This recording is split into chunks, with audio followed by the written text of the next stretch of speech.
D'abord, bienvenue à toutes celles et tous ceux qui nous regardent, parce qu'aujourd'hui, on est aux Artisanales à Saint-Gilles, sur le port de Saint-Gilles, avec une organisation qui occupe beaucoup d'espace ici, devant l'église, mais on ira tout à l'heure sur la place Julius Bénard en passant par les passerelles du port de Saint-Gilles, un lieu hautement touristique ici à La Réunion, important pour les Réunionnaises, les Réunionnais, important pour les Saint-Paulois, parce que ce site est attractif et nous sommes aux Artisanales puisque c'est l'occasion pour les artisans, les créateurs de ceux qui font le beau, tout ce qui est beau, ils vont le construire, ils l'ont construit et ils viennent nous présenter leur travail. On peut acheter, on peut échanger avec eux, on peut comprendre leur métier, leur passion.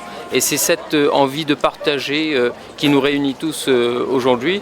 Et j'invite vraiment toutes celles et tous ceux qui sont intéressés par l'artisanat réunionnais, parce qu'il y a de plus beau, de venir ce matin aux Artisanales. On a fait tout ce qu'on a pu, c'est-à-dire tout ce qui était dans nos cordes et nos moyens, nos capacités, nos compétences.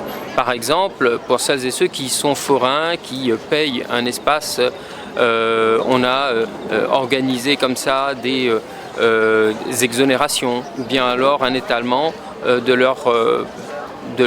leur dette parce qu'on ne pouvait pas se réunir. Donc il y a eu un vrai accompagnement et puis surtout il y a eu l'organisation avec les contraintes que nous imposait la réglementation, mais quand même organisation des marchés forains, organisation des ventes sur l'espace public. Et on a vu que ça a fonctionné, que le Réunionnais aime ce que le Réunionnais crée et c'est ça qui est formidable.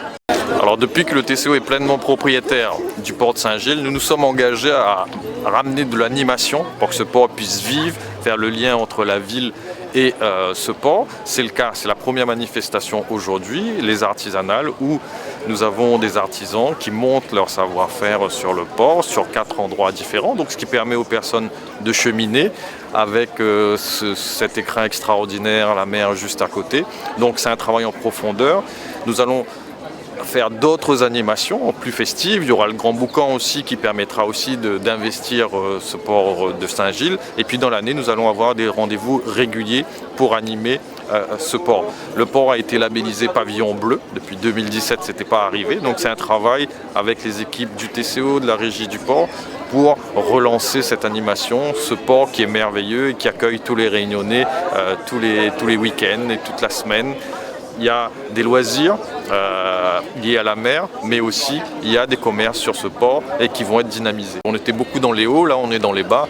Donc c'est un équilibre du territoire entre le côté rural, le côté balnéaire, mais aussi le côté urbain. On est en train de travailler sur l'écocité, on est en train de travailler sur l'ensemble de ce territoire. Saint-Paul, c'est une ville magnifique, donc il faut que tout le monde puisse en profiter. Et les visiteurs qui viennent de la Réunion, de l'extérieur, ne s'y trompent pas parce qu'ils sont en nombre à Saint-Paul. Sur ce port-là, il y a de nouveaux prestataires, donc qui vont au fur et à mesure se faire connaître.